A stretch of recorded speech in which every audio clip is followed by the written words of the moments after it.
Peace and welcome to the culture here on the Black Star Network. I'm your host, Farajii Muhammad. Thank you so much for checking in and being a part of the conversation. Folks, we got a lot to talk about. First and foremost, let's talk about the reactions to yesterday's State of the Union presentation by President Joe Biden. We'll be checking in with our culture crew member, Suzette Speaks, and from you to hear what you heard. What did you think of the president's address to Congress, the big moments, and so much more? We'll have that conversation. Also, let's talk about the business world and how corporations and philanthropic groups are now trying to figure out the best way to support Black-led nonprofit organizations. Well, sort of. There's one organization that's doing its part to try to get the data right so we can know for sure who truly support the interests of Black causes. We'll have that conversation. And then later on, is Beyonce the GOAT? Like the GOAT, the greatest artist of all time? We will have that conversation, folks. 32 Grammy wins. It's kind of hard to deny, but we'll see what you have to say. Stay with us. All of that and a whole lot more in today's edition of The Culture right here on the Black Star Network. Let's go.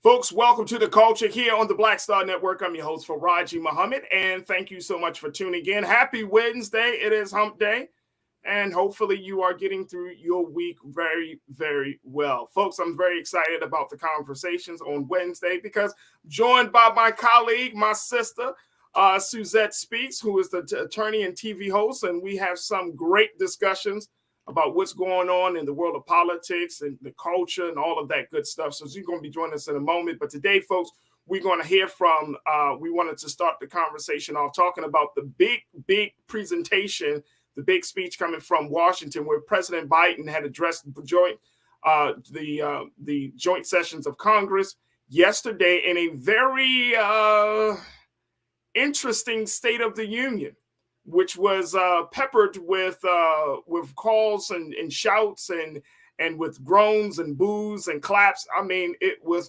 very, very interesting. So we want to get some reactions from you. We're going to check in with Suzette. And what does this look like as we move forward? Is the State of the Union secure?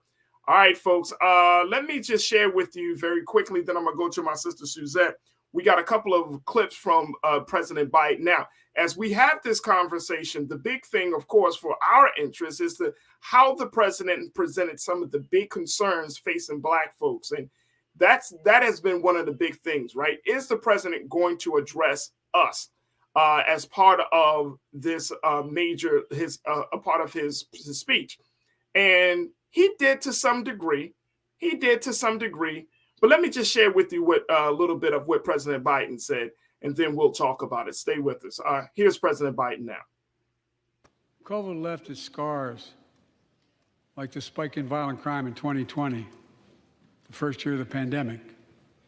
We have an obligation to make sure all people are safe. Public safety depends on public trust, as all of us know. But too often that trust is violated. Joining us tonight are the parents of Tyree Nichols. Welcome.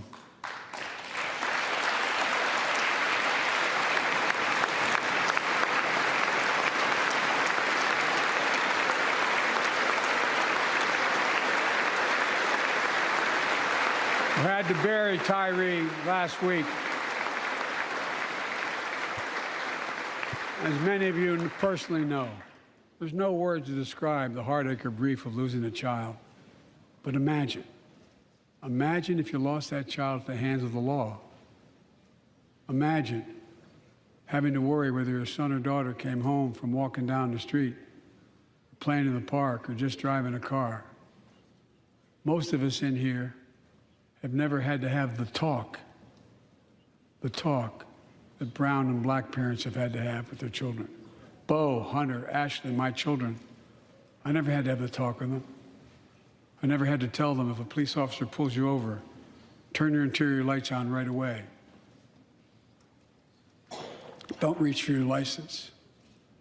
Keep your hands on the steering wheel. Imagine having to worry like that every single time your kid got in a car. Here's what Tyree's mother shared with me when I spoke to her. When I asked her how she finds the courage to carry on and speak out. With the faith of God, she said her son was, quote, a beautiful soul, and something good will come of this.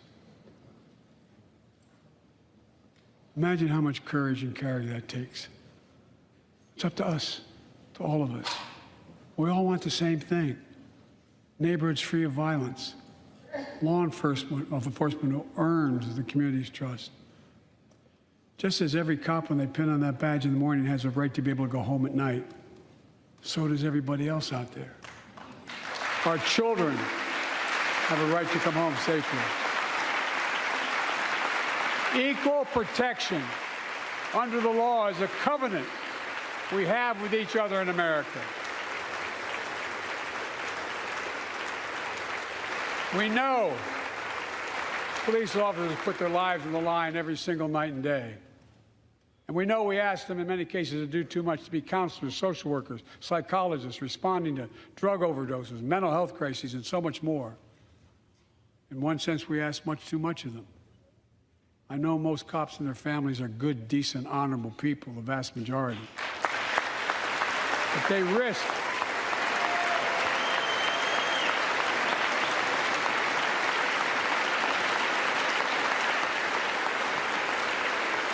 risk their lives every time they put that shield on. But what happened to Tyree in Memphis happens too often. We have to do better. Give law enforcement the real training they need. Hold them to higher standards. Help them succeed in keeping us safe. We also need more first responders and professionals to address the growing mental health, substance abuse challenges. More resources to reduce violent crime and gun crime. More community intervention programs. More investment in housing, education, and job training. All this can help prevent violence in the first place. When police officers or police departments violate the public trust, they must be held accountable. With the support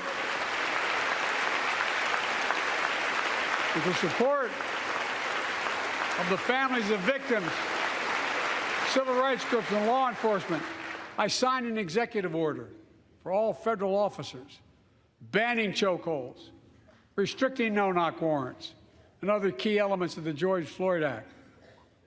Let's commit ourselves to make the words of Tyler's mom true. Something good must come from this. Something good. And all of us,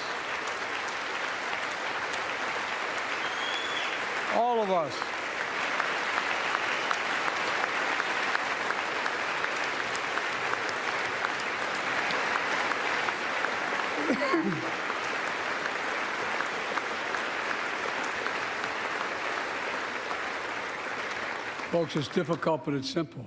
All of us in this chamber, we need to rise to this moment. We can't turn away. Let's do what we know in our hearts that we need to do. Let's come together to finish the job on police reform. Do something. Do something. Folks, that was President Biden, of course, addressing the issue of policing in America, of course, referencing the family of Tyre Nichols, his mother, his dad, his stepdad. Let's bring in my sister, Suzette Speaks, TV host and attorney. Suzette, this was one of the big moments, I think, for a lot of people, especially for us in Black America, to hear the president speak about policing the way he did. I think it was something that he kind of outlined what the talk, what that entailed, yep. Right? Like some of the steps. And I want to reference something that that another organization had said this. This is from Savante Myrick. She serves as the executive director of People for the American Way. And she put out a quote, and Keenan, let's pull up this quote, bro, where she said, "I never in my life had I seen a president standing in front of an audience that size talking about a uniquely Black American experience. That's interesting. Very true. You know, never seen the president kind of taking a quick moment to say never talking or having to talk, and recognizing that didn't apply in his household, that didn't apply to a lot of people's household, but that is a unique Black American experience that we have to have those conversations in the Black and even probably also in the brown community, where we have to go through the steps of what to do when pulled over by a police officer. So to that credit, I think that is interesting. But then the other part of it is, you know, there's this great hope and emphasis on this level of policy, even with the George Floyd Justice for Policing Act. And I remember yesterday we had the retired sergeant from the LAPD, Cheryl Dorsey, who said that all of those things in that act is not going to stop police because that's on a federal level.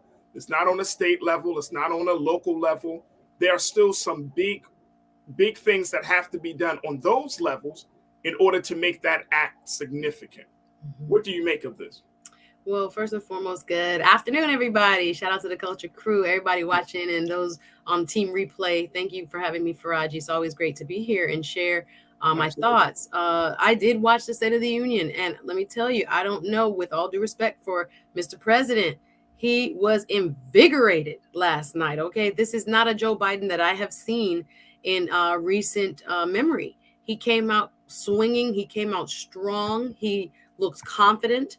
And as this moment reflects that you just referenced, he was very sharp and cutting, but in a presidential way.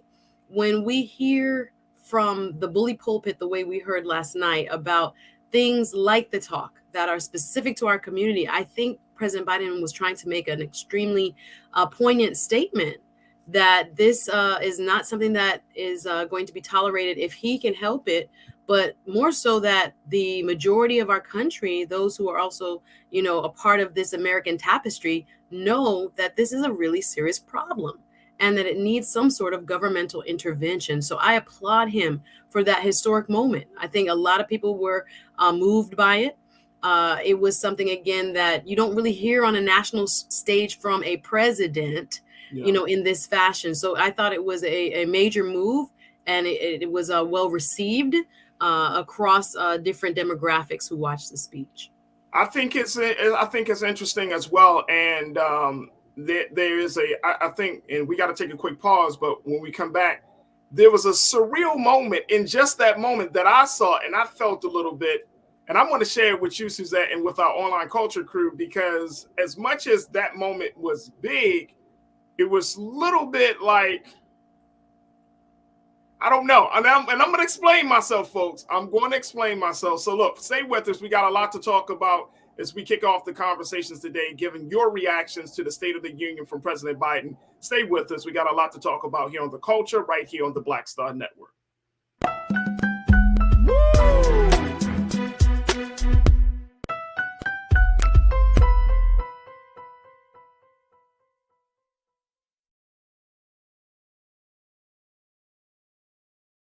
Black Star Network is here. Oh, no punch! I'm real revolutionary right now. Thank you for being the voice of Black America. All momentum we have now, we have to keep this going. The video looks phenomenal. See, this difference between Black Star Network and Black-owned media and something like CNN. You can't be Black-owned media and be scared. It's time to be smart. Bring your eyeballs home. You dig? When you talk about blackness and what happens in Black culture, we're about covering these things that matter to us, speaking to our issues and concerns. This is a genuine people-powered movement. There's a lot of stuff that we're not getting. You get it, and you spread the word. We wish to plead our own cause. Too long have others spoken for us. We cannot tell our own story if we can't pay for it. This is about covering us. Invest in Black-owned media. Your dollars matter. We don't have to keep asking them to cover our stuff. So please support us in what we do, folks. We want to hit 2,000 people, $50 this month, raise $100,000. We're behind $100,000, so we want to hit that. Y'all money makes this possible. Checks and money orders go to PO Box 57196, Washington, D.C. 20037-0196. The Cash App is $RM Unfiltered. PayPal is R Martin Unfiltered. Venmo is RM Unfiltered. Zelle is Roland at RolandSMartin.com. The 54th NAACP Image Awards is airing live on February 25th, honoring outstanding performances in film, television, theater, music, and literature. But this year, Roland Martin Unfiltered is nominated for Outstanding News or Information Series or Special. To vote, head to NAACPImageAwards.net, scroll down to Outstanding News/Information Series, select the category. You have to click on hashtag Roland Martin Unfiltered Black Votes Matter Election Night Coverage. To submit your vote, you will need an email. Only one vote allowed per email. Voting ends on February 10th at 9 p.m. Vote today.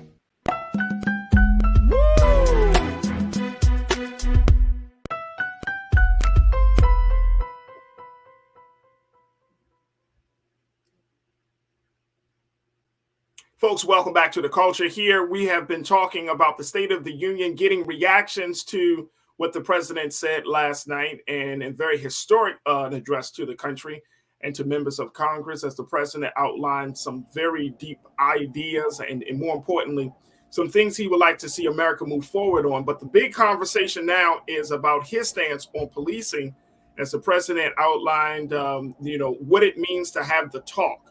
And, that talk always entails what to do when you are pulled over by a police officer, what many of us would call a unique Black American experience. The president pointed that out, that he did not have that need to have that conversation with his children. And he acknowledged that members of Congress may not have needed to have that conversation with their children. But as Black folks, we need to have that conversation.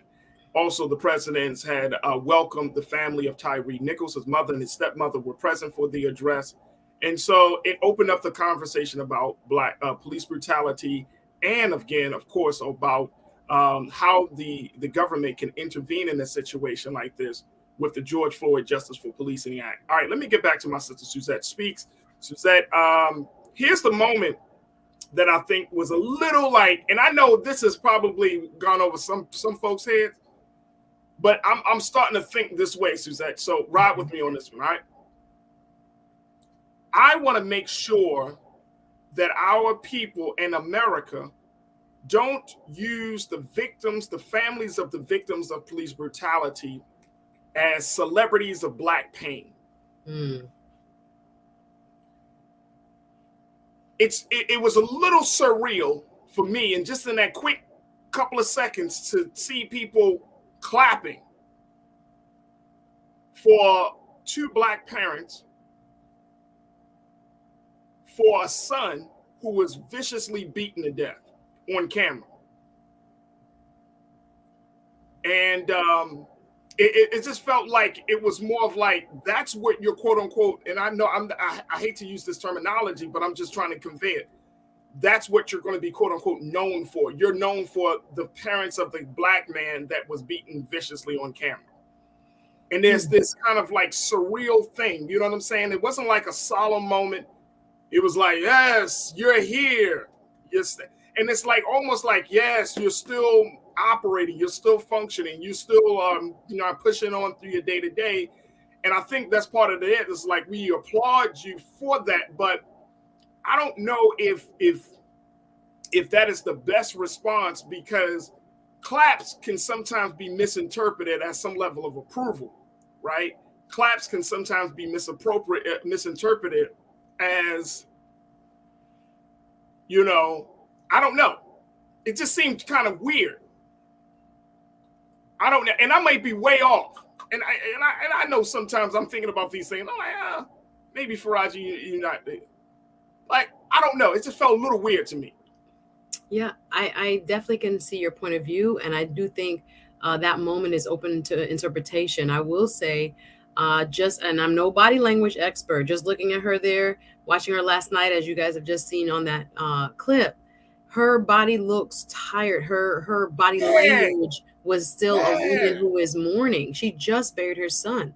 So even though I do think it was important that she was there, because we have a very short memory here in this, quick news cycle that we have in the United States, that when we have the latest unfortunate victim of police brutality, it's good that they're at the forefront. There were others that were at the State of the Union, in past State of the Union, standing in that same box.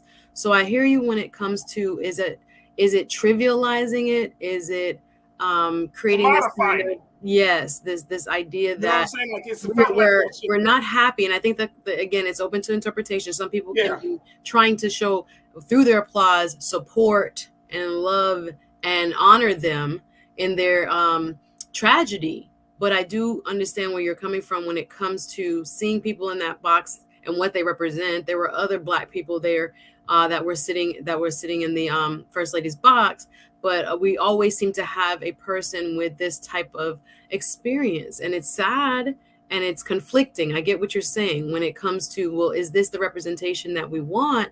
But again, because the George Floyd policing bill or some version of some sort of police reform needs to be passed, I still think it was really important and appropriate for her and Mr. Wells to be there. But you could I don't get the tiredness and the stress. See, that's the other part. Yeah, that's the other part, and I'm in total agreement. I think they should have been there, right?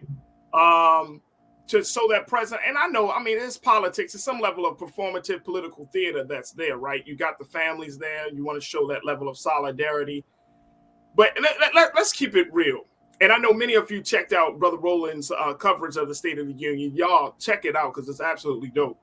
But here's the thing. The thing about it is, this is essentially a very, very, very personal experience, right, for Black people. Don't clap in my face when you don't give a damn about me. I mean, these are the same, and see, that's the other side of it. See, if the curtain has been removed from the decorum, the class of what we have known in past political leadership, right? Like for years ago, and I'm talking about maybe 30, 40 years, you know, the politician was a person of class and decorum and dignity. And even if you didn't know, you always kind of question whether the politician cared or didn't care. That was always the underlying question, right? Now we're seeing political leaders who we know don't give a damn. Mm-mm. I mean, you can't tell me, I don't care how much Marjorie Taylor Greene claps in my face. Lady, you don't give a damn about Black life. You know what I'm saying? And so it's like, I'm not gonna say nothing about her fur coat she had on. I'm not gonna say anything. Got a fur coat in Congress and stuff, and you yelling and screaming. I mean, okay. But my point is, it's just like, at the end of the day, it's almost hypocritical. It's not almost, it is hypocritical, because just as much y'all clapping for me right now, or y'all saying these, you're not even saying anything. You're clapping for me now, but you're not making the life better. Yeah. When you do have the power, and I'm talking about in the state of Tennessee, are you really punishing police officers to the extent where they're not creating scorpion units so they can kill Black men on camera? You see what I'm saying? Like let's get down to the bare bones of the situation. I would have rather seen if the president, and this is just my personal opinion, folks. If the president say, we got the family of Tyree Nichols, let's take a moment of silence for his loss, versus let's clap for him. Mm-hmm. That's just me. That's just, you know what I'm saying? Because to your point, you said she looked tired, she looked worn out. And I'm not saying she has to be re-traumatized, but it was just one of those moments that you gotta. Yeah, no, I feel you, brother. I think, again, in that specific kind of context, I hear you. But the State of the Union is a unique type of speech. There is a customary kind of almost call and response where you move, and when you agree with what something he says, you stand and you clap. So I do think it wasn't intentional in terms of being in a kind of trivializing mode to what her trauma and the nation's trauma has been towards the loss of Black life at the hands of law enforcement. But I agree with you in terms of the solemnness, or the moment should have had a little bit more reverence for what indeed was this mother's devastating loss. But I hear what you're saying. I think in the moment, that is just kind of how the State of the Union interacts, the politicians in the chamber interacts with the president. And it's funny because you're talking about the way that you're talking essentially about what the decorum was. That moment when the president talked about, Republicans stopping Social Security, Medicare. Oh Lord, Medicare. No, gosh. Listen, he yelling. is that chick yelling and screaming at the top of the line. Yes. I mean, how is she going to? I'm not even going to waste no airtime with this. No, but President Biden, I'm telling you, yelling out liar, and you talking about, and you lie every day. Every day. Listen, it's weirdness that has become mainstream. It's really strange. It's and look, and I'm saying, here's where and back to that point, real quick, Suzanne. When you want to know what the State of the Union is, last night was a real. I'm not listening to the words. I'm talking about face movements, body language, everything. I'm talking about the non-verbal cues, yelling at the president, all that stuff, the non-verbal cues. That's the State of the Union. Mm-hmm. Very, very well said, sir. Because that's the State of the Union. The State of the Union is not what President Biden said. No. Turn down your TV, turn down your device, and look at the faces. Look at Kevin McCarthy Kevin McCarthy. Looking around, and no one's listening to you, sir. They're ignoring you. They're yelling at the president at the podium. State of the Union. During the State of the Union. Yeah, it was really. And you want us to, and the American people see this. We're not stupid. We all see this, and we're like, great. Yeah. Thanks. This is who's running the country. Great. This is great. Let me see some. Let me get some comments here. Truth is power, my guy. You checked in and said conscious thought. Let me see. I think you got a couple of. Okay. You said, I'm amazed that the Republicans care about pro-life in the womb, but not until the grave when someone is being killed or when a mother can't conceive because of complications. Wow. Wow. Well said. Wow. There it is. Thank you, Truth is Power. Shalinda, you checked in and said, look, do something like pass the George Floyd bill. And that's what the president said, right? Do something. Yeah. He's damn near begging. Yeah. He's damn near begging, right? Like, do something. Okay. Well, with two ways we could look at it, because the Democrats had control and didn't do something. So, just saying. And let's put this in a proper context. Let's put this in a proper context, because I don't want us to think that this idea of police beating and killing black people is a new thing. Mm-hmm. I remember Rodney King. In the 90s, whether you're on the East Coast or West Coast, southern or northern part of the country, policed with brutality. I remember I have a friend in the Baltimore City Police Department, and he told me, he said, Farajii, what we did in the 90s wouldn't have been able to fly in the 90s and 2000s, wouldn't have flown in right now. But he said, that's how we have kept law and order to some degree. Busting heads. This issue of police brutality has always been an issue for Black America. Mm-hmm. So this actually lands on every single president and every session of Congress for them not to do something. And we can't lose sight of that, Suzette, because people often say, well, no. See, the problem is that in America, we are often conditioned to just think in the moment, in the now, and not understanding that there's a long history, a long pattern of abuse against Black people. Not even talking about the transatlantic slave trade. I'm talking about within the past 20 or 30 years, there have been systemic abuse of Black people, physically, emotionally, socially, economically. So why do we get all bent out of shape when we act as if, or why can't they pass a bill? They never passed a bill. Mm-hmm, mm-hmm. No, point well taken. This is decades long. This is not a now. And of course, I'll add the caveat: you don't control a Joe Manchin and you don't control a Kirsten Sinema on top of that. So you have control, but you don't. So yeah, your point was well taken, though, Farajii. Absolutely. We're going to take a quick pause.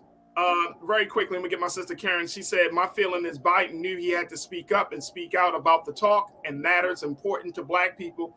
He knows he is not likely to receive our vote in 2024. Could have certainly been and to your point, Karen, great point. It could have been a political move. It could have, kind of shore up his Black vote base. It could have done all of that. But at the end of the day, I don't want to make this a performative gesture, a political theater maneuver, when you're literally talking about the death and the pain of Black people, right? I'm sure that, Mrs. Wills and Mr. Wills did not want to become celebrities in this manner. I know that without a shadow of doubt. Sabrina Fulton, Trayvon Martin's mother, did not want to become a celebrity. They were thrusted in this, right? Because of history, because of the actions of others. But if they had an opportunity to do this all over again, they would have never chosen this to be their fate. Absolutely. So let's not act as if that this is a great thing. This is not a great thing. This is tragedy. And this is tragedy in modern day America, right? This is commodified, cultured, fabricated level of acceptance of this tragedy. And I just don't want people to forget about that. All right, folks, we got to take a quick pause. When we come forward, let's have a conversation talking less about politics, more about business, and why there is a discussion in corporate America and in the philanthropic community of how they should support Black-led organizations. The question I'm posing is, should we expect corporations, philanthropy organizations to fund Black organizations? Stay with us. That conversation is up next. Stay with us. It's here on The Culture, right here on the Black Star Network.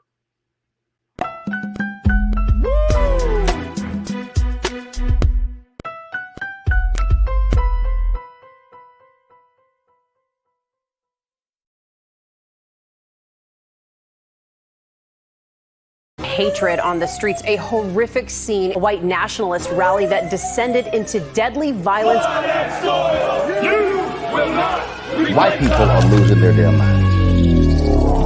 As an angry pro-Trump mob storms the U.S. Capitol, we're about to see the rise of what I call white minority resistance. We have seen white folks in this country who simply cannot tolerate Black folks voting. I think what we're seeing is the inevitable result of violent denial. This is part of American history. Every time that people of color have made progress, whether real or symbolic, there has been what Carol Anderson at Emory University calls white rage as a backlash. This is the rise of the Proud Boys and the Boogaloo Boys. America, there's going to be more of this. Here's all the Proud Boys, guys. This country is getting increasingly racist in its behaviors and its attitudes because of the fear of white people. The fear that they're taking our jobs, they're taking our resources, they're taking our women. This is white fear.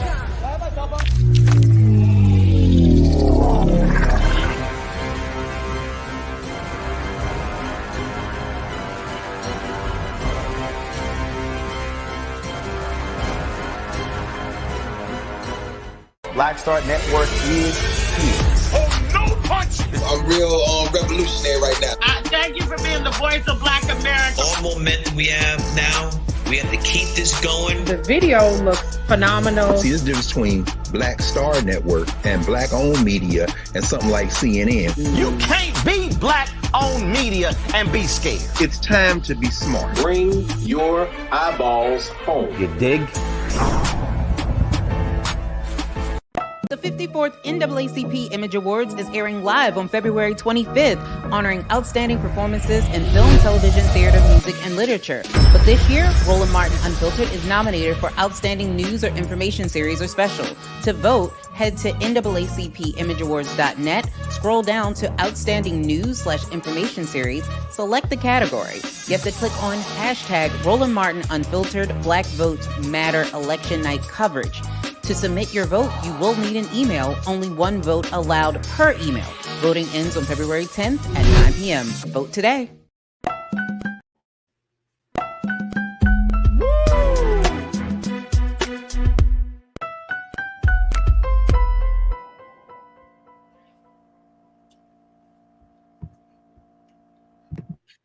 folks, welcome back to the show. As we talk about the social justice issues that affect Black America around this country, we often have the conversation about which programs or what are the institutions doing to address these issues. Now, there has been an ongoing conversation, especially in the nonprofit philanthropic world, where we're finding that there are a lot of nonprofit organizations that are doing fantastic work, grassroots work all around this country, but are not being supported by your major philanthropic organizations. Well, there's one organization that is looking to change that dynamic. The organization is called Candid, and they're looking to amass data and other information that will help folks to get a better understanding of where money is spent, and most importantly, how our causes are being supported. Here's what Candid had to share, and we want to share with you in a recent conversation that they had about their efforts to bring all of this information together. Now, Candid is a major philanthropy research group. They're leading a coalition of funders and grantees that want to standardize the collection of demographic information to help enable donations to minority-led groups. Now, harnessing such data could help advance racial equity, says the Candid CEO, Ann May Chang, who is launching a nonprofit initiative to amass more such information.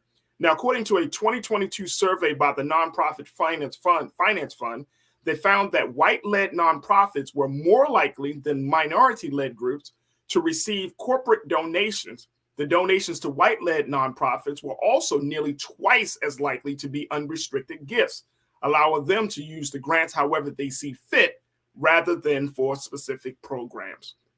I want to bring my sister Suzette Speaks back into the frame. Suzette, this has been and the reason I think that it's important for us to have this kind of conversation is because we also need to address the fact that as much as we're calling for programs and other initiatives to exist and do work in the community, a lot of these programs can exist because one, they just don't have the money to make themselves sustainable, and two, there is a systematic negligence of Black-led programs. Now, minority-led programs is one thing. When we say minority, that doesn't necessarily mean Black. Minority can mean women. It could mean other folks other groups like Native American, Asian. It can mean other groups. So it doesn't necessarily mean Black. So that's the question. Should we have a conversation about corporations and philanthropic organizations supporting Black-led organizations? Absolutely. I think once we start collecting data like this organization is proposing, we see that there is, and I put it probably mildly to say, some sort of implicit bias at the very least. No matter who you are, numbers don't necessarily tell the full story, but they can give us a good indication as to where money is going and why. And once we can kind of track how much philanthropic dollars are actually going to Black organizations and maybe that aren't going to Black organizations, we can better try to address this inequality. That's why I am very passionate about diversity, equity, and inclusion, because when you start to study and look a little deeper, some of the talking points that have to deal with, oh, nothing is wrong with our current system, especially in the nonprofit space, you would think people must be, super open-hearted and giving equally. But we can see even now with just rough data that that's not the case. So it's really important that we shine a light on this type of disparity so it can be better addressed. So the other part about this, and I'm in agreement with you there, Suzette, the other part about this is the fact that there have been a number of major donors, major corporations and philanthropic organizations who said that they would essentially stand with Black causes and Black interests as a result of what happened with George Floyd in 2020. We have found, and there has been data that has shown that very few of these corporations have come through with their pledges. I mean, where they at? Right. Nobody knows. Right. Nobody knows. Very few corporations. I'm talking about now. For those who did come through, I mean, when you look at the numbers in terms of whether it's Walmart or whether it's any of these big corporations or organizations, drops in the bucket. Yeah. Drops in the bucket. And this is this is I think is a part of the conversation that many of us may not know, or that we just don't talk about too much unless you're working in these spaces. I've worked in the nonprofit sector for 20 years, and this has always been a part of the conversation, that when Black people lead organizations, or when Black people start nonprofit organizations to help Black folks, to help the community, they're not supported, or the funds are so limited. Like, you got to jump through so many hoops. I remember years ago, Suzette, my organization, we taught and trained young people about leadership development skills, high school and college students. We got a check for like $10,000. You would have thought we got a check for $1 million. I mean, we were just pumped, right? But we had to go through all of we had to go through the grant writing process. We had to go through the interview process. And to order to get now, $10,000 is nothing compared to when you're doing work, right? When you can do a summer program and burn through $10,000, right? Easy, right? Mm-hmm. After you, and I'm not even talking about paying anybody. I'm just talking about getting materials. I'm talking about, setting up trips and all of these things. You can burn getting food for the summer, but see, that was the highlight. And there are so many organizations, especially in cities like Baltimore and around this country, that are in need of that level of engagement, but we're just not seeing it. And how do from your vantage point, because you work in law, you work in a lot of different spaces, how do we change that?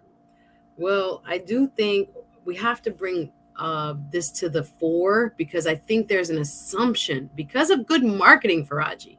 People think that because there are Black people in the commercials or, Black spokesperson, that these companies are, supporting Black or nonprofit organizations, but that is just not the case. So when we start to talk about it and really call people out a little bit more loudly, I think that's where we're starting to understand, because no one really wants us to know this. I think this is something, if I were a company and I, had been very loud during the George Floyd uprising the summer of 2020 and been so, into it, and now it's a little bit out of vogue. It's not as popular. It's not trendy anymore, as in it's not as prominent in the mainstream. So right. You now can look at those dollars and say, wait a minute, do we really need to give it to these quote unquote Black causes? No, we're going to find other places to spend our dollars. And I think it says a lot when it comes to where, the American ethos is truly, and who will ultimately the messaging support is where people are a little bit more comfortable, quite frankly. And I find very interesting in that piece that you just put up in that article, that the unrestricted dollars is a huge, disparity point, where there are nonprofits that are led by Black people or supporting Black causes, that they are told specifically, do this with the money. I have friends that have nonprofits where, they have partnerships with, say, different banks, et cetera. And it's the same thing. They're like, we want 100% of the money to go to XYZ, the scholarship or the, whatever the program supports. And they're like, well, how am I going to pay a staff member to answer the phone?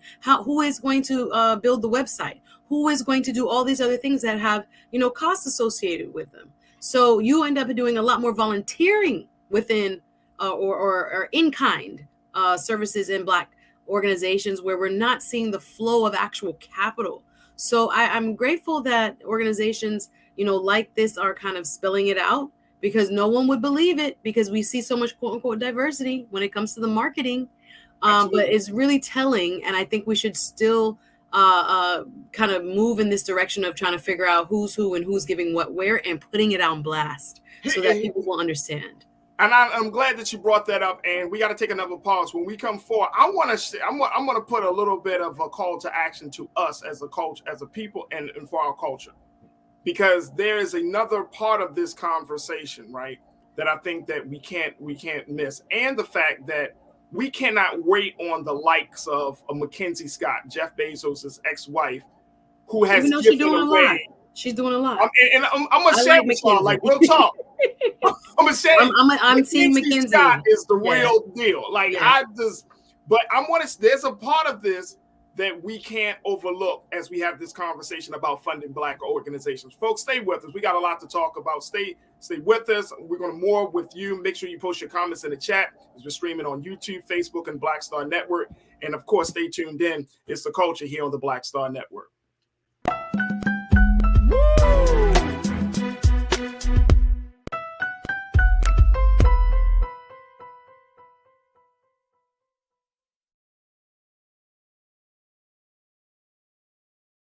When you talk about blackness and what happens in Black culture, we're about covering these things that matter to us, speaking to our issues and concerns. This is a genuine people-powered movement. There's a lot of stuff that we're not getting. You get it, and you spread the word. We wish to plead our own cause. Too long have others spoken for us. We cannot tell our own story if we can't pay for it. This is about covering us. Invest in Black-owned media. Your dollars matter. We don't have to keep asking them to cover our stuff. So please support us in what we do, folks. We want to hit 2,000 people, $50 this month, raise $100,000. We're behind 100,000, so we want to hit that. Y'all money makes this possible. Checks and money orders go to P.O. Box 57196, Washington, D.C. 20037-0196. The Cash App is $RM Unfiltered. PayPal is R Martin Unfiltered. Venmo is RM Unfiltered. Zelle is Roland@RolandSMartin.com. Black Star Network is here. Oh, no punch! I'm real revolutionary right now. Thank you for being the voice of Black America. All momentum we have now, we have to keep this going. The video looks phenomenal. See, there's a difference between Black Star Network and Black-owned media and something like CNN. You can't be Black-owned media and be scared. It's time to be smart. Bring your eyeballs home. You dig? Hatred on the streets, a horrific scene, a white nationalist rally that descended into deadly violence. White people are losing their damn minds. As an angry pro-Trump mob storms the U.S. Capitol, We're about to see the rise of what I call white minority resistance. We have seen white folks in this country who simply cannot tolerate Black folks voting. I think what we're seeing is the inevitable result of violent denial. This is part of American history. Every time that people of color have made progress, whether real or symbolic, there has been what Carol Anderson at Emory University calls white rage as a backlash. This is the rise of the Proud Boys and the Boogaloo Boys. America, there's going to be more of this. Here's all the Proud Boys, guys. This country is getting increasingly racist in its behaviors and its attitudes because of the fear of white people. The fear that they're taking our jobs, they're taking our resources, they're taking our women. This is white fear.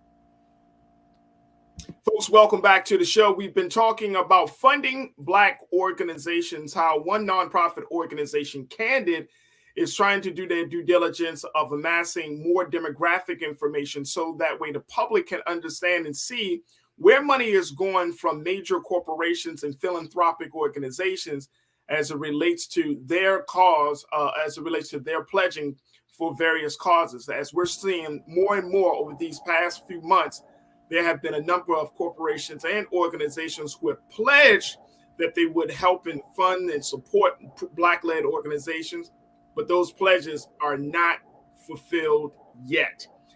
Folks, we've been talking to my sister, Suzette Speaks, TV host and attorney, as we talk about this, and I want to hear from you as well, so post your comments in the chat section as we have this conversation. Suzette, here's the other part about this very quickly, and then we're going to go to the online culture crew. The other part is that culturally, Black people, we do not support organizations en masse. I would want to make this point.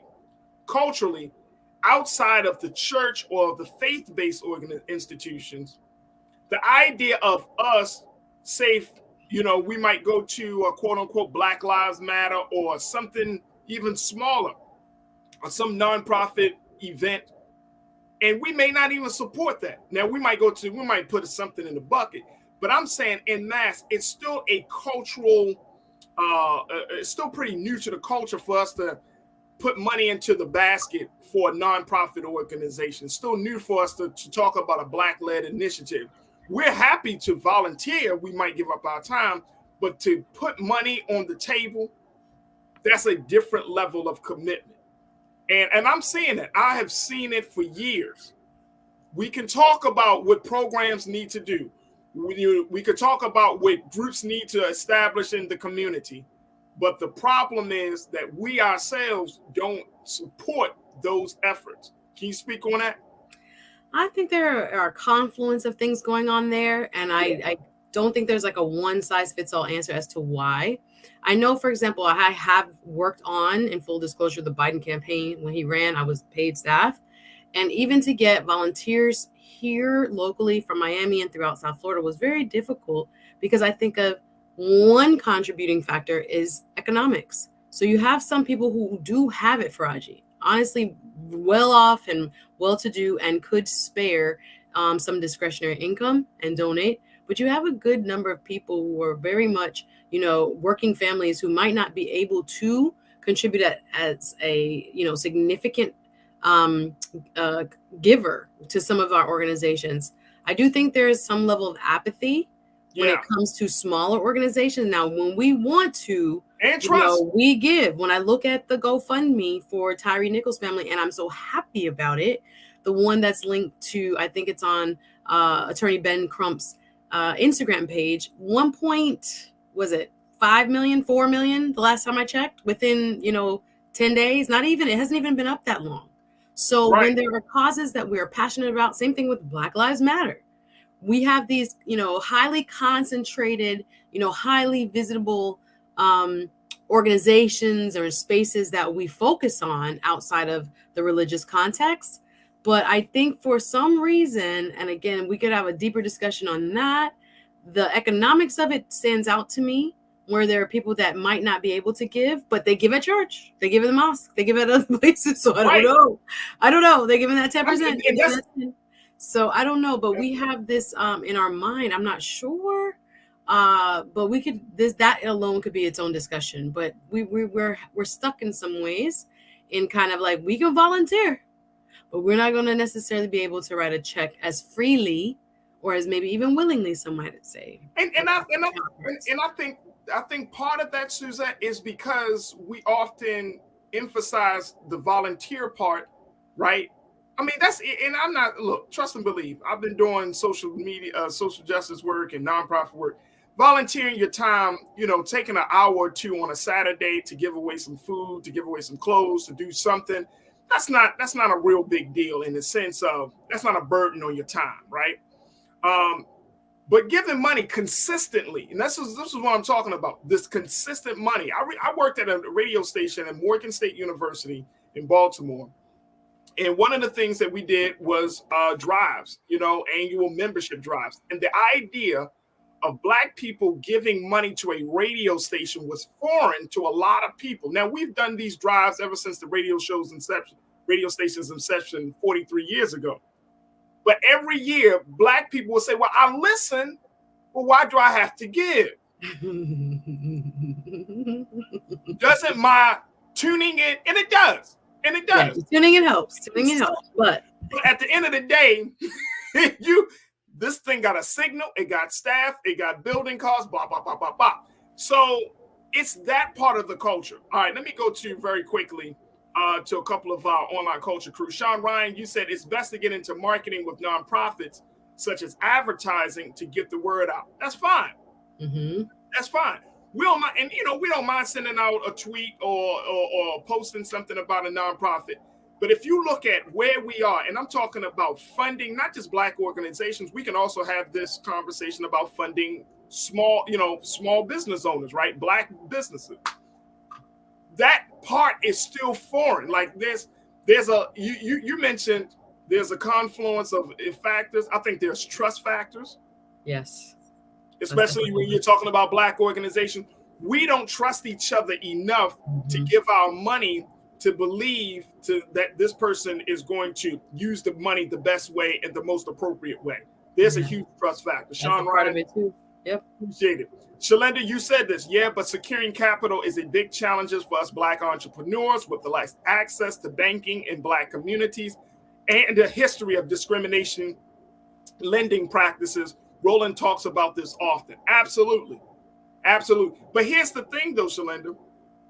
If Black people supported Black people in mass, if you think about if a Black business is and most of us live in the metro areas, right, in the country, right? If you think about Black people supporting Black people in just one part of the city, that business can sustain itself. Can I just add? I just did a great show on my YouTube channel last night on crowdfunding.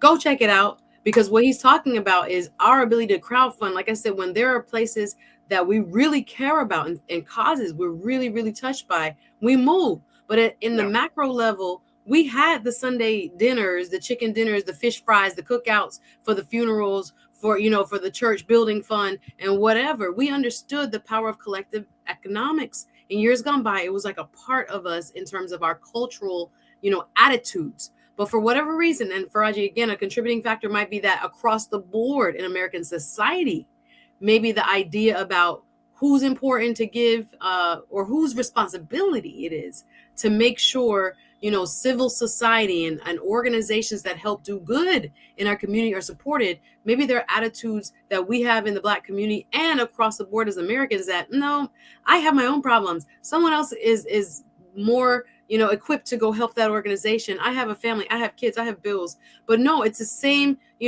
people that had these jobs 50 years ago that still found it as like, part of their citizenship, their duty to their own communities, that getting involved was like the next thing that you did beyond your family. So I don't know if there's an attitude change across the board, not just in the Black community, but across, parts of our society here in the US, that it's like, no, I have too much. I need help.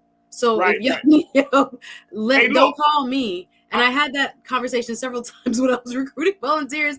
They're like, how much we get paid? I'm like, no, this is volunteer. This is volunteer. But no, but maybe in the places I was calling, they couldn't afford to give hours without a check. Maybe that's why I say economics might play a role. What you said, trust, attitudes in general. I don't know why. I think sometimes we think of our contributions as insignificant, and that some of this fundraising is insurmountable. But if we are really like crowdfunders, go and watch my show, y'all, on crowdfunding. We've been doing that. We understood that. And it was what made the movement possible in the 60s and whatnot. We pooled our funds, and we can still do that. We don't need a bank. We don't need equity investors. Technically, you got your mama, your daddy, and your granddaddy, and everybody in your circle of influence, that if everyone gave you something, just like these groups, but we are those people. We are the everyone's. So we have to realize our role at the same time. And look, we like as you said that very quickly, Roland has established a platform and an infrastructure for you to support Black Star Network monthly. I am a monthly subscriber to Suzette's show. My crowdfund, yes. Her crowdfund. There are ways to support Black voices, Black organizations without breaking your bank, without waiting on somebody outside of the community, somebody outside of your network to support. There is a way to do it.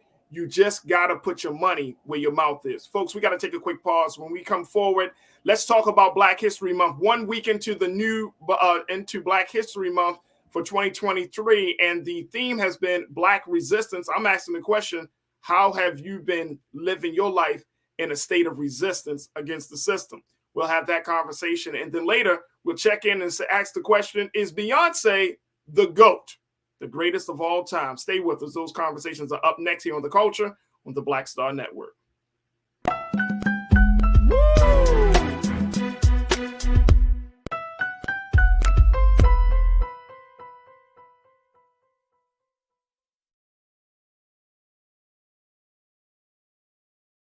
Hi, I'm Dr. Jackie Hood Martin, and I have a question for you. Ever feel as if your life is teetering and the weight and pressure of the world is consistently on your shoulders? Well, let me tell you, living a balanced life isn't easy. Join me each Tuesday on Black Star Network for A Balanced Life with Dr. Jackie. We'll laugh together, cry together, pull ourselves together, and cheer each other on. So join me for new shows each Tuesday on Black Star Network, A Balanced Life with Dr. Jackie.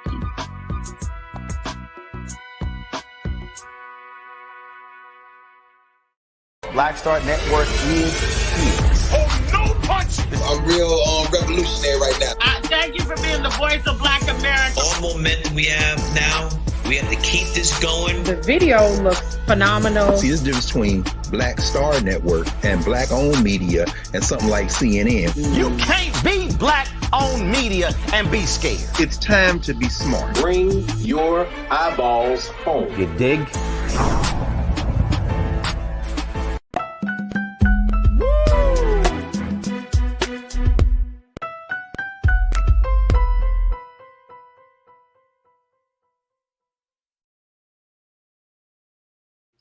Folks, welcome back to the show and welcome again to the second hour of the culture here on the Black Star Network. Folks, I'm very excited that you're able to join us. Make sure, before we jump into our next conversation, make sure that you check in and check us out on blackstarnetwork.com. This is an opportunity for you to support us as we are doing the work of having conversations that are just absolutely important, not just for Black people in this country, but for the rest of the country. So if you've been enjoying the conversation thus far, make sure you check us out on our website at blackstarnetwork.com. And make sure you follow us on all of our social media platforms as we are online on Twitter and Instagram as Black Star Network. Follow us on YouTube as well, so be a subscriber to the work that we're doing. Subscribe to Roland Martin. And most importantly, continue to let folks know that Black media is here and we are here to stay. And this is just something that we continue to do with the hope that we can gain your support. Just as much as we've been talking about gaining the support of organization, it is absolutely critical that you understand that your support means everything. We don't want to keep going outside of the network and the community that we are building with you, because we know that you can sustain us. So your support means everything. Go to blackstarnetwork.com and show your support. All right, folks, I wanted to have a conversation, more cultural conversation, because this is something that I personally have been thinking about, which is that the theme for this year's Black History Month is Black resistance, and made me ask the question to myself, have I been living up to this theme this year? Now, I want to share something for you. And this is coming from a group that is doing the work of helping us to identify some of the historic reasons and the present day causes as to why we need to celebrate Black history with a theme in mind, and why we're celebrating Black history with these thoughts in mind. And I'm so happy that we can share with you a little bit of this as well.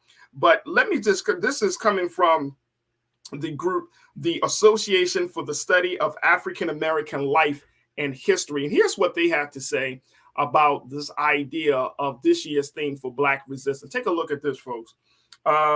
When you're saying by resisting, Black people have achieved triumphs, successes, and progress, as seen in the South, as seen in the end of chattel slavery, dismantling of Jim and Jane Crow segregation in the South, increased political representation at all levels of government, desegregation of educational institutions, the passage of Civil Rights Act of 1964, the opening of the Smithsonian National Museum of African American History in DC, and increase in diverse representation of Black experiences in media.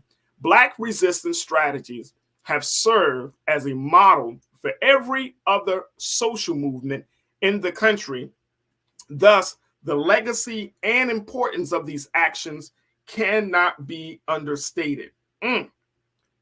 They also said that as societal and political forces escalate to limit access to and exercise of the ballot, eliminate the teaching of Black history, and work to push us back into the 1890s, we can only rely on our capacity to resist.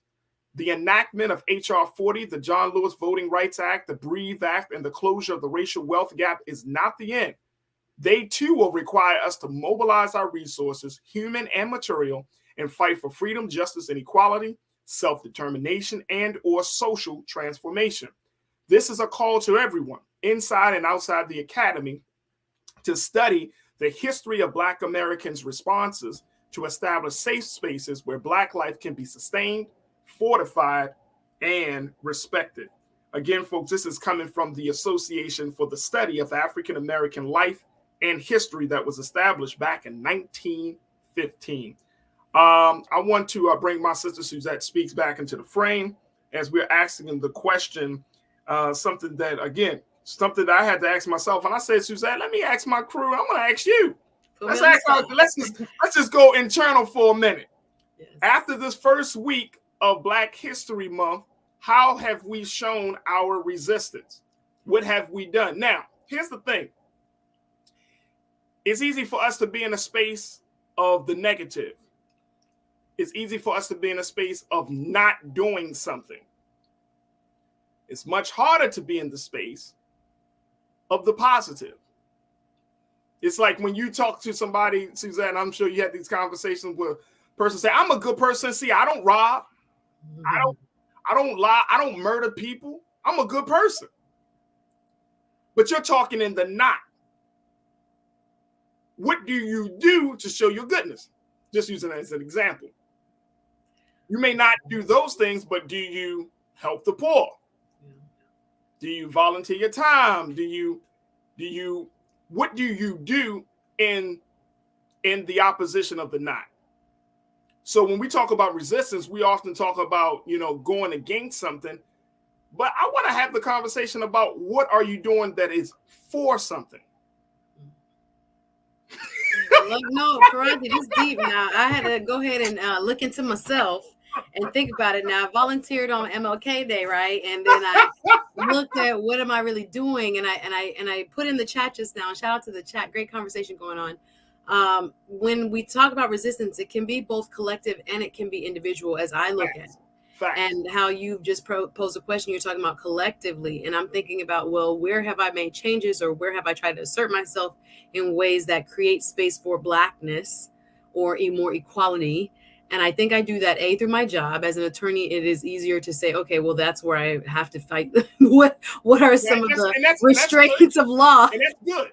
Every day. But beyond that, I was trying to think. Right. There we go. Come on, Suzanne. You put me on the spot. I was like, where have I shown up as exceptionally and, what should I say, bigger than I normally would, in a Black way? I don't know how to explain that, but I'm trying to find the words for describing, where when I go into places that are, for example, you and I both host events, and I've hosted Black History Month events, and of course that's resistance in a way because I'm in front of mixed audiences and I'm trying to, throw a little, Black history power plays in between in terms of just context and why are we here and things that I want to highlight that don't get highlighted. But I also think of, even as I was thinking about going to my gym, in ways of which I interact with people there, just certain conversations and where people are maybe not comfortable to bring up, what's going on in current events. And for me to be a voice to say, oh, did you watch the State of the Union? Oh, cool. What'd you think? I think it can be done on an individualized level. I do think you do have to also participate collectively, where I am kind of lacking at the moment as I think about it. But whether that's by your pocketbook or your wallet giving, whether that's you showing up, we love a gala. We've been talking about crowdsourcing. We love a fundraiser that way, to show up. And I was thinking about my calendar as far as later in the month, what I will be supporting financially, and other activities like showing up for children, showing up in spaces where, again, diversity and inclusion is not the order of the day, and being myself, and highlighting Black culture or Black excellence in a way that I can is how I look at it. But I think I have to be much more, I guess, intentional. But you making me in this story, in this quote, reflect a little bit more as to how am I actually exercising my Black History Month, pride. Yay! I've posted more. I have posted more clips about Black folks I had never heard of, or parts of, history that are so intriguing that people should know. I've done that. But beyond the keyboard, I'm still working on that, Farajii. I'm really kind of looking around now and saying, how can I do and be a little bit more resistant, as this piece has pointed out. Let me just say, you ain't the only one. No, it's real. I was like, well, you're not the only one, and here's why. Because Black History Month has often been presented to us as a month of reflection, a month of celebration of our history, right? But it should also, and this is just my humble opinion, Suzette, I think it also should be a month of a month-long call to action, right? Where we are asking, or we are kind of looking inward and questioning our own involvement.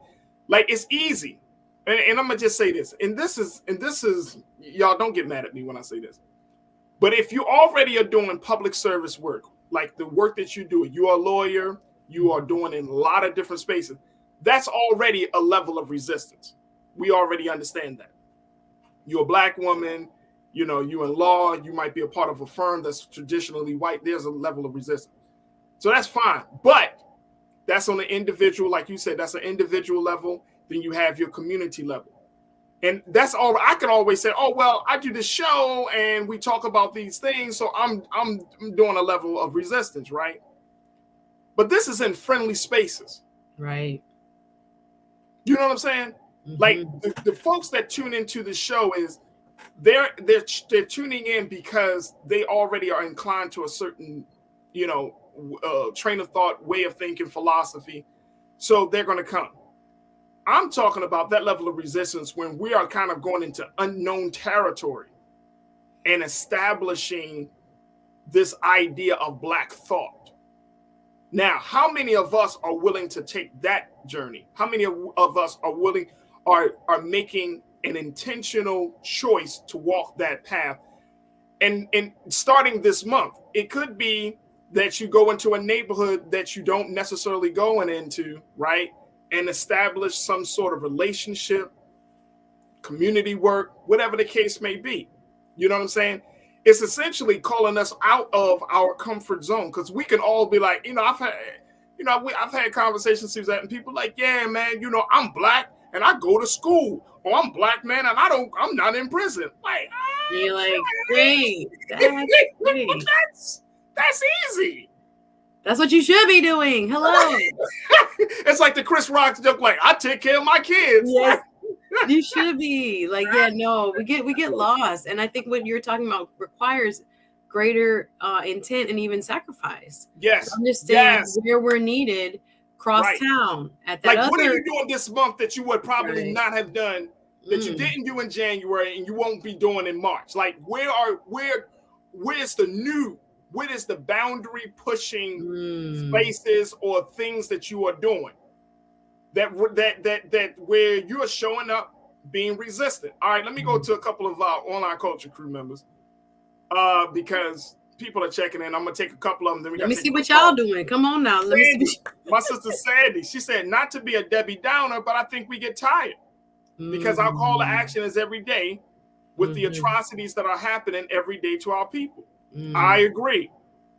True. I agree. But the essence of resistance is don't get weary. Don't get worried. You have to keep doing it, and it's sad and it's an extra burden, and I get it. We're like, why us? I just want to live. I just want to be free.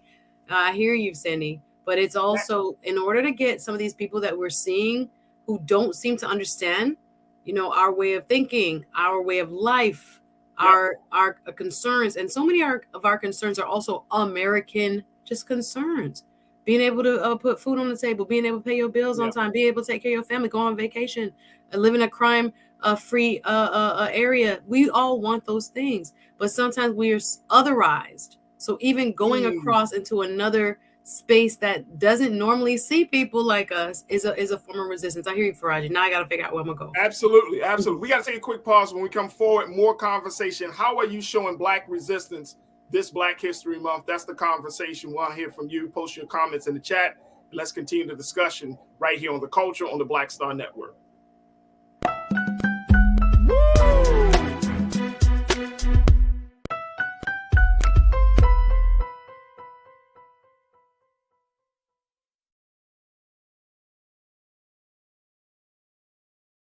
Pull up a chair, take your seat.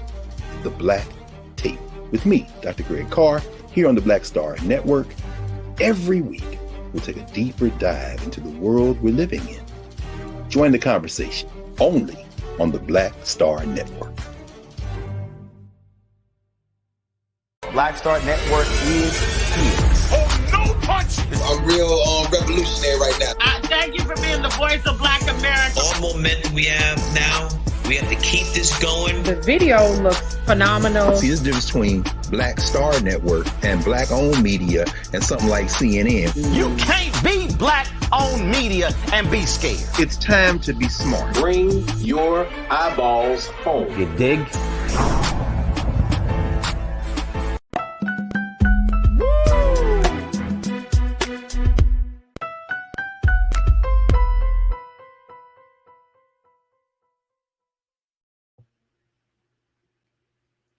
All right, folks, welcome back. We have been talking and having a more cultural conversation as we are celebrating and continue to celebrate Black History Month here on The Culture and, of course, on Black Star Network. This is the first week that we've ended of Black History Month for 2023. And we're posing the question, how are you showing Black resistance? Black resistance being the theme for this year's celebration of contributions and of the great work that Black people have done for America and across the globe. And we want to know, how are you showing up for Black resistance? How are you going into new spaces? How are you stepping out of your comfort zone to create a different space, a different place, and opening up somebody's eyes and their hearts and just getting them to see things differently because of your Black presence? We're continuing to have that conversation. We got my sister Suzette Speaks. Suzette is the host of her own show on YouTube. Because folks are checking in, Suzette, and say, look, I want to support Suzette. Yay. So how can I find it? So I'm going to give you a couple of more seconds right here. Go ahead and throw it out there, Suzette. Oh, yes, please. I have actually a great show tonight. I go live 3-4 times a week, just discussing different topics, viral trends, ways that you can enhance your life. This week, we've already talked about how to start a health related or senior care business with an expert. I just did a crowdfunding show. Tonight, I'm going to do the art minister, talking about self-care and healing through art. We're going to talk a little Harry and Meghan. I keep it interesting, y'all, so come over Suzette Speaks show. Just look up Suzette Speaks on YouTube. And folks, subscribe, and definitely, there it is. Hey. That way you can get the notifications. I get notifications now every time Suzette cracks that mic open, son. I get notified. Suzette about to start, Farajii. Are you joining? I'll be like, yeah. I appreciate it. We go live tonight, 7:30. So y'all come check me out. There it is right there. So for those of you who are interested in supporting Suzette, which I highly recommend that you do, then make sure y'all check her out tonight. Subscribe to her channel, of course. But here's to that point. That point is, and this is why we talked a little bit about kind of stepping out of our comfort zone. Even doing public things doesn't necessarily mean that we are quote unquote Black resistance. I mean, it is, but it's not.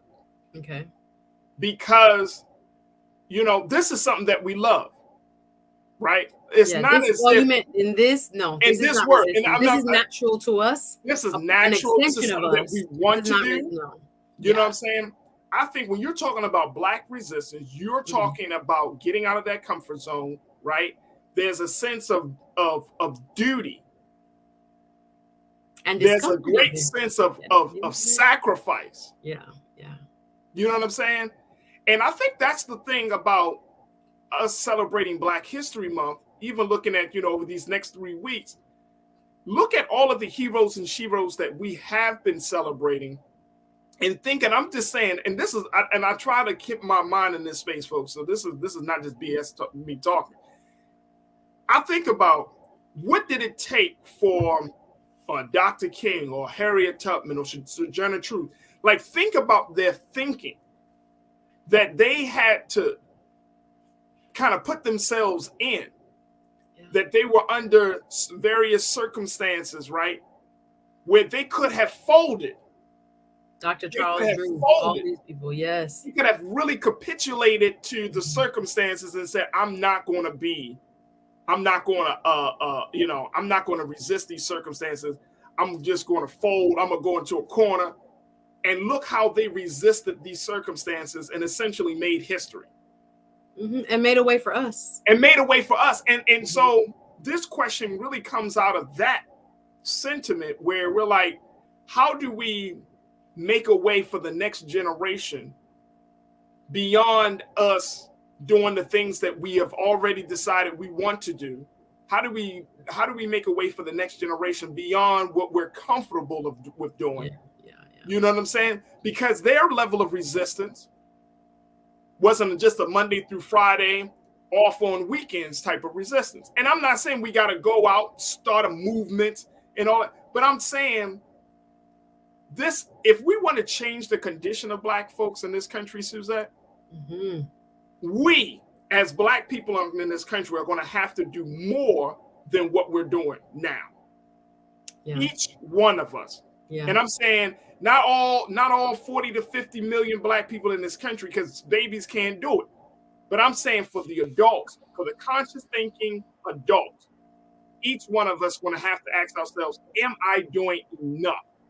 We have to first see it as our responsibility. I think I hear you on that, because I'm trying to even think back to prior generations and how important it was. They didn't really have a choice. Right. Every movement they took, whether it was getting on a bus, whether it was, sitting at a lunch counter, or as simple as talking to their neighbor so their neighbor could see, hey, in this new integrated neighborhood, oh, they're just like us. Oh, wow. They do the same things we do. I can't believe it. So even if it's we sometimes think of resistance in these big overtures, but coaching your son's team on a mixed basketball team, or going to the PTA meeting because you've never been, and there's never been a Black parent involved the way they probably need to be for various reasons. People are working, people living lives. I hear what Sandy W is saying. Sometimes we feel like we're just overwhelmed and too busy and just trying to survive. So how are we going to resist? But there are small ways. It doesn't really have to be large. And I'm just kind of brainstorming aloud here with you, Farajii. Whether, again, it's talking to that neighbor. I saw Janelle in the chat talking about a person with a Confederate flag in their yard and she want to strike up a conversation. Sis, be very careful. But I feel you on that. If you can do it in a casual way where you don't feel at all, intimidated or threatened. Yes, that is an example of something that can be a small, personalized form of resistance without, again, putting yourself in a place where, someone might be reacting crazy. But that is to be expected. That's why it's resisting. If you are asking for more money, if you're asking for, I'm thinking about on the job, how you would do it. Ways in which staff celebrate or interact with one another, or having trainings about a certain thing. You could try it in various ways, guys. I just want us to kind of broaden it out where it's not necessarily a march. It can be you one-on-one in your own very personalized way, figuring out how do I bridge a gap in this person's understanding of the Black experience, or me as just a Black human being, so that they can see my humanity or my child's humanity, or how I'm, just as deserving of, the pursuit of happiness as every other American. I'm sorry. Let me get off. No, I'm glad you mentioned that. I am absolutely glad, and you're good. Karen, my sister, she said, look, I keep the conversation going in non-Black spaces. I don't ever want anyone to forget how we have suffered and how wonderful we look in spite of all we have been through. I subscribe to Suzette as well. Yay! Thank you. I appreciate it. Thank you. Appreciate you coming over to the channel. Thank you. And I know Karen has done. She's done amazing work in this part of the country, connecting with a lot of people. A native of LA, and so she's doing it. She's doing it. But it's important that we keep up in these spaces, right? Like. And a level of resistance is, how do you connect with your neighbors? I think you brought this point up earlier, Suzette, that when you talked about, connecting with your neighbors. And it's interesting. And I'm a huge advocate of this. Like, how many of us actually talk to our neighbors? Now, this might be a generational thing, right? So some of you who are older than me, y'all understand the value and importance of relationships. But I'm trust and believe, folks, that art, that skill is gone. People move in. Scared of their neighbor. People don't want to know in their house. You don't know who is who. In Miami, we be like, hey, stop at the door. Stop at the door. Can I help you? You know, look, I remember we moved in one area, and I lied to you not, Suzette. Boom. Heard that knock on the door. And literally the neighbor, hi, my name is so-and-so, and this is my husband, so-and-so. We want to formally welcome you to the community. And your name? That's so nice. It's nice, but guess what it also was? Yeah. It sent the message to us, because they were white. We were black, of course. We're black. So they're like, okay, who is the new family? What type of family? No, I'm serious. Trust and believe. You can't get on the benefit of the doubt. Maybe they was just trying to be friends. No. And guess what? I did not. I didn't push back on that. Matter of fact, I applaud them for doing that. Yeah. If black folks did that, like our parents did, right, and our grandparents did, and you know what I mean. I knew my neighbors growing up. I stayed at my neighbors' houses when I was growing up.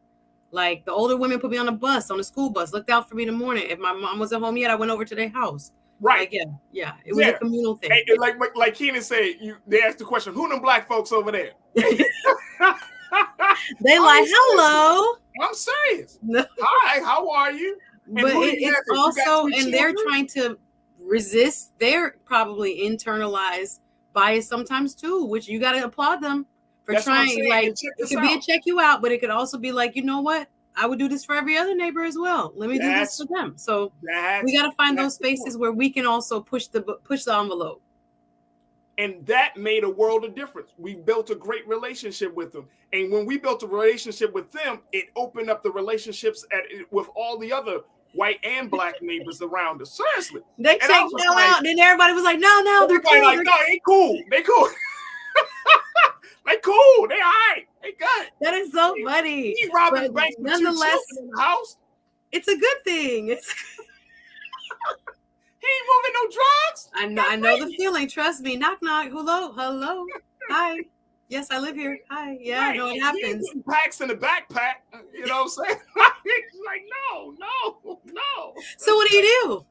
Right. So where do you work? Yeah, okay. Hey, look, trust and believe. If black folks, if we got back to that culture, hey, how you doing? And you did it to another black person you see moving in, everything would change in the community. Just a simple level of putting yourself out there, getting out of that comfort zone, everything would change. Because why?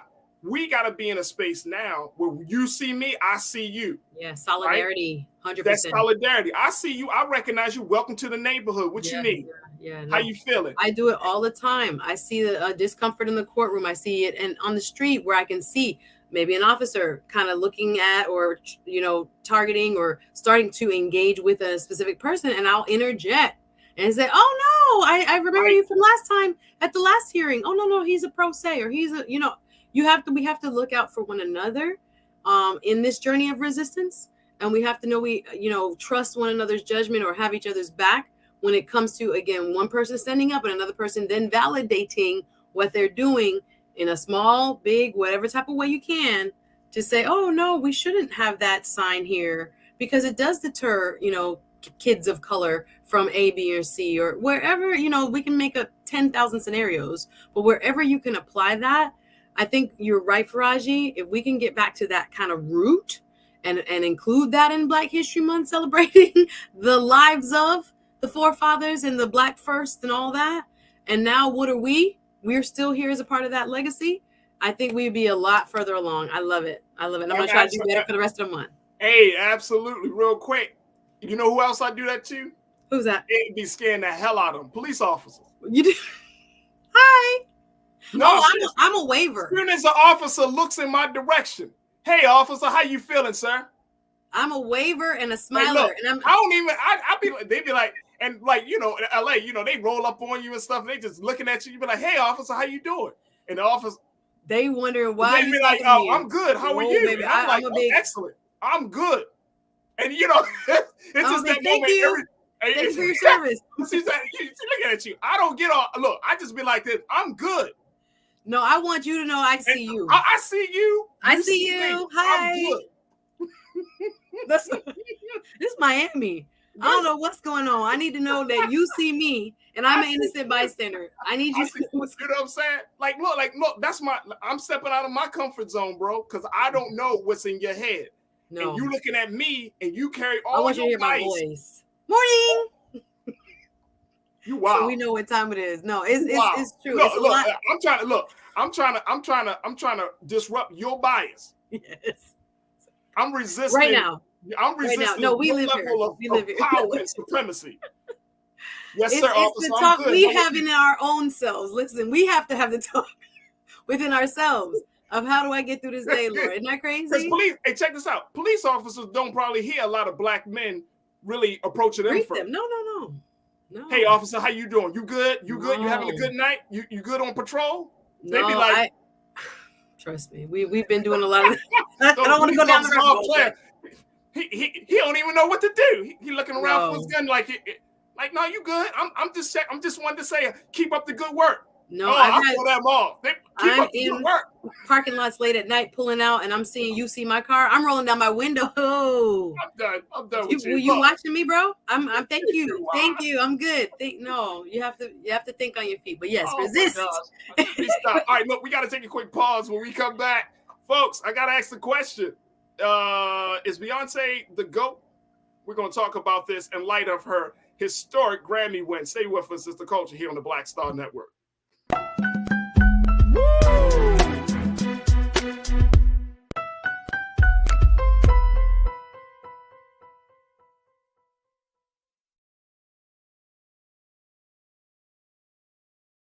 I'm Deborah Owens, America's Wealth Coach, and my new show, Get Wealthy, focuses on the things that your financial advisor and bank isn't telling you, but you absolutely need to know.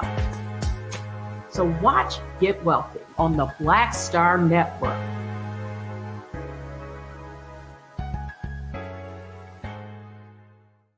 Black Star Network is here. Oh, no punch! I'm real revolutionary right now. Thank you for being the voice of Black America. All momentum we have now, we have to keep this going. The video looks phenomenal. See, there's a difference between Black Star Network and black-owned media and something like CNN. You can't be black-owned media and be scared. It's time to be smart. Bring your eyeballs home. You dig?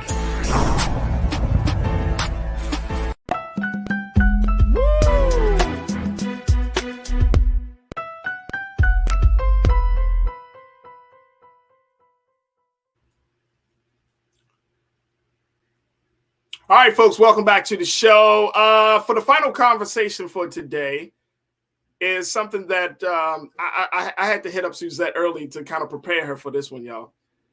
We know that Beyonce had a record and historic night at the 65th Grammys award presentation this past weekend here in Los Angeles. She became the most awarded artist in Grammy history with 32 Grammys.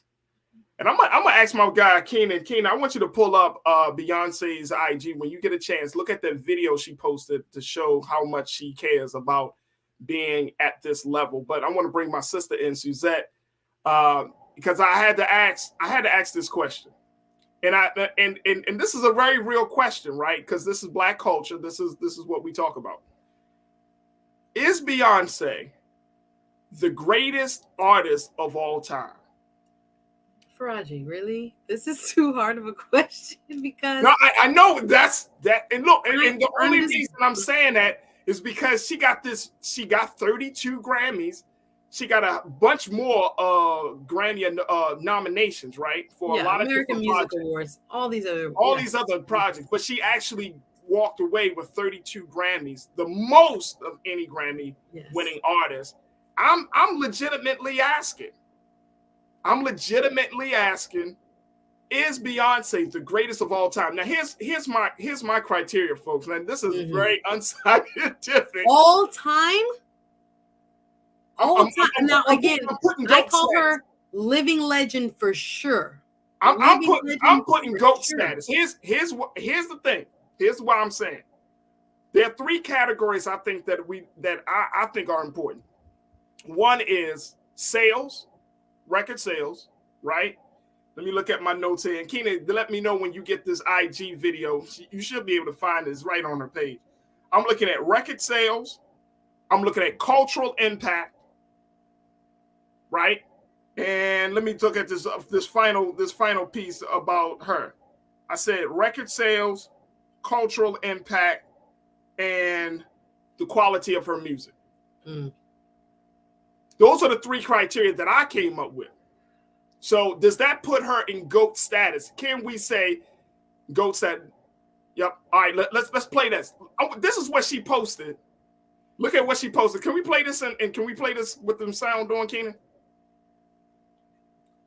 You don't think you can play the audio? You've been where I've been. Never had fun like this. Tell me where to sit. I don't wanna go missing. Don't need no prescription. Can't get no higher. I'm sitting on top of you. Woo! Listen, I'm a Beehive member. I'm too biased to say anything. I don't. Wait a minute, you saying that she is the greatest of all time? Listen, but how we gonna? What you gonna put as a musician? Michael Jackson. Hey, let me tell you something. Let me tell y'all something. I grew up off of MJ. I don't know. No, but this is what I'm saying. Like when a black man was being challenged in terms of his own humanity. Right. He and his brothers came around a time where it made it beautiful and acceptable, not only to us ourselves, but to the mainstream more so than it had ever been in the United States. Like, you talking about cultural impact? Cultural impact. I will say living legend. Okay, but she's not the greatest of all time. I can say, obviously, having won the most Grammys, she's amazing. She has triumphed to a whole new status of superstar, as she already had proven. Her musicianship, her stage performances, her just like you said, quality of music, albums that you can go back to, and I'm telling you, they have so many good songs on them. You don't know what to do with yourself. So there's so many things. Again, I may be biased, but I don't know if I can say of all genres. Are you talking about of R&B? Like what you saying? Go to Suzette. What you saying though, Farajii? You saying of every type of genre ever?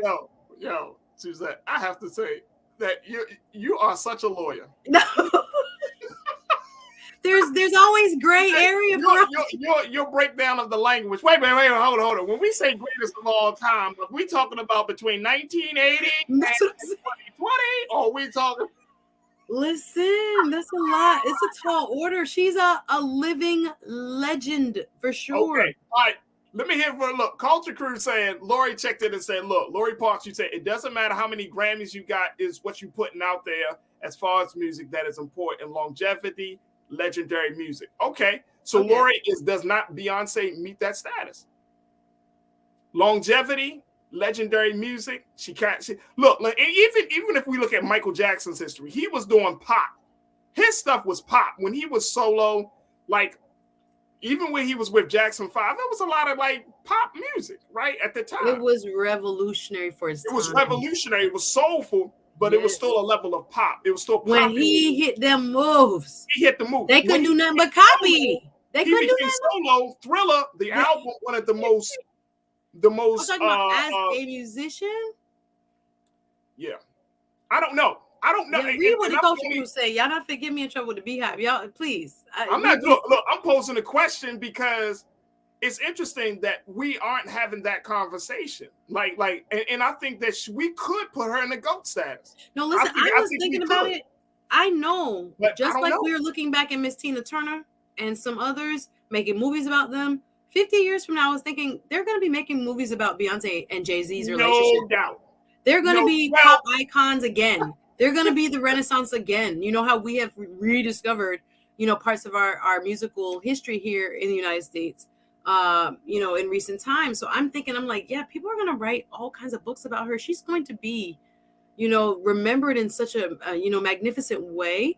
But I think you're going to get a little bit of pushback from different. She's not one of the greatest. Now we one of the greatest, 100%. One of the greatest, but she's not the greatest. I cannot. Maybe we gotta look at other statistical categories. Because it's like when we talk about like a Michael Jordan being the greatest in basketball, and now we, of course, with LeBron James. It's always open to debate, though. But statistically, Michael Jordan, the way the metrics of measuring greatness is different, of course, with music, because then you would have to look at sales, you would have to look at all of those things. But let me just tell y'all something, man. The way, and again, I think that maybe that opens up the conversation for us culturally, because there's a place for everybody in our music.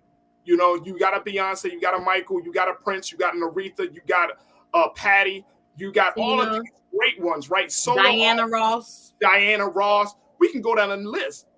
But I'm just saying, because when I saw the Grammys and other publications said, oh, she's the most awarded artist, not black artist. No, period. Not female artist, artist.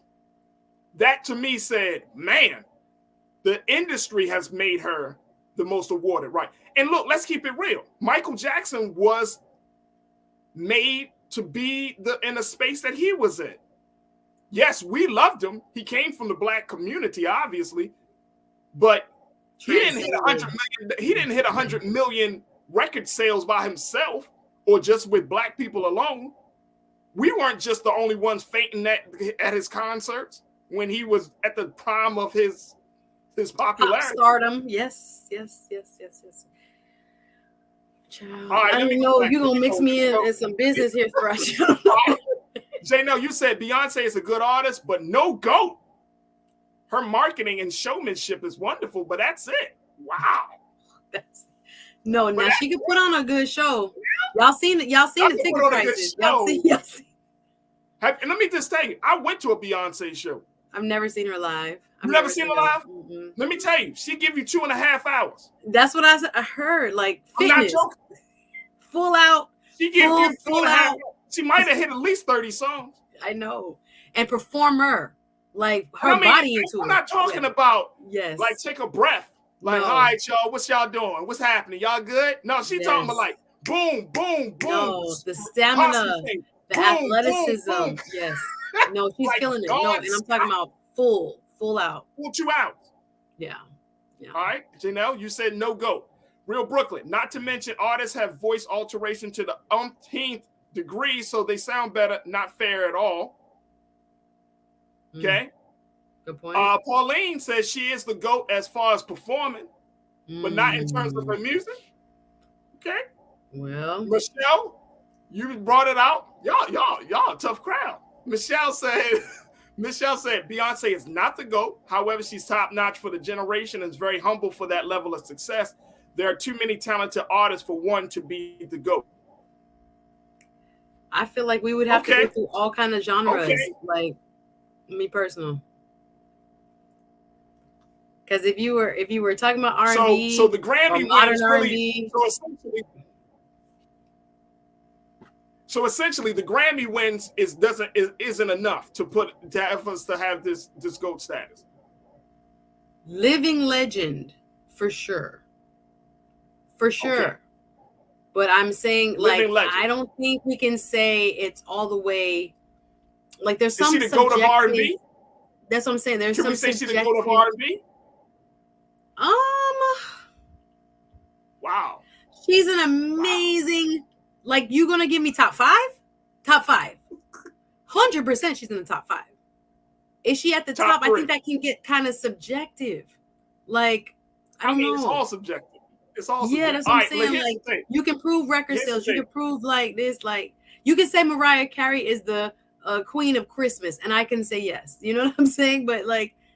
I don't know, like as talented and as much as I respect her, showmanship wise, record sales wise, album after album, consistency, let's say wise. This woman has been in over how much, a decade and a half, almost 2 in this business and still pulling, high numbers. It's just like, again, I don't want to diminish. It's not to diminish her because she is amazing. Yes. She's Well, amazing. yeah, because all right, that's the other element of this. We know that she got her world tour, Renaissance.